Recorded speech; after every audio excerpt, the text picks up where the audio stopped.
Tout au long de la vie de la population générale, on lui donne une version falsifiée et étouffée de tout.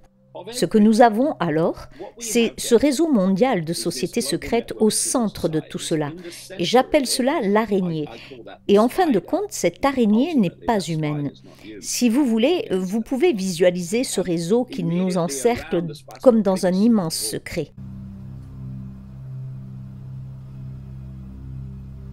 Immédiatement, autour de l'araignée, les premiers fils de la toile se trouvent donc les sociétés secrètes les plus secrètes et les plus confidentielles, qui n'ont pas de nom, ce qui les rend plus difficiles à repérer. Ensuite, plus on s'éloigne de l'araignée, du centre, on est toujours dans un monde caché. Mais là, vous atteignez les sociétés secrètes que nous connaissons, mais dont nous ne savons pas ce qui se passe dans leur cercle intérieur.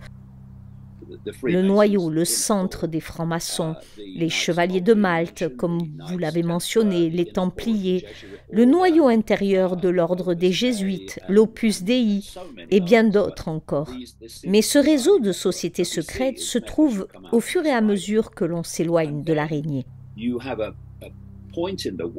Il y a un endroit dans la toile que j'appelle la ligne de démarcation. C'est là que la partie cachée a un point de connexion.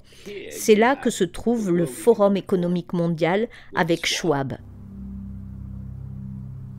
Il y a le groupe Bilderberg, le Council on Foreign Relations, les Nations Unies, l'Organisation mondiale de la santé et une explosion d'organisations non gouvernementales dont beaucoup sont financées par Soros, la famille Soros et les groupes de travail. Et leur travail consiste à prendre l'ordre du jour caché et à le mettre en œuvre dans le monde du visible sous la forme d'événements apparemment aléatoires. L'ordre du jour est alors mis en œuvre par les gouvernements, le système bancaire, les entreprises, les médias, les grands médias et la Silicon Valley, l'Organisation mondiale de la santé, l'Organisation mondiale du commerce et ainsi de suite. Et toutes ces organisations, y compris les structures étatiques qui sont encore une fois farouchement compartimentées.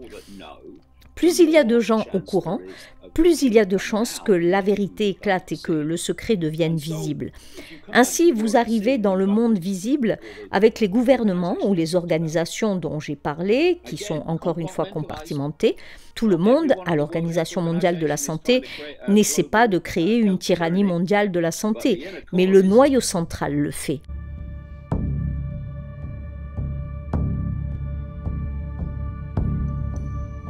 La question se pose évidemment de savoir ce qu'est cette satanée araignée et ça, c'est une toute autre histoire.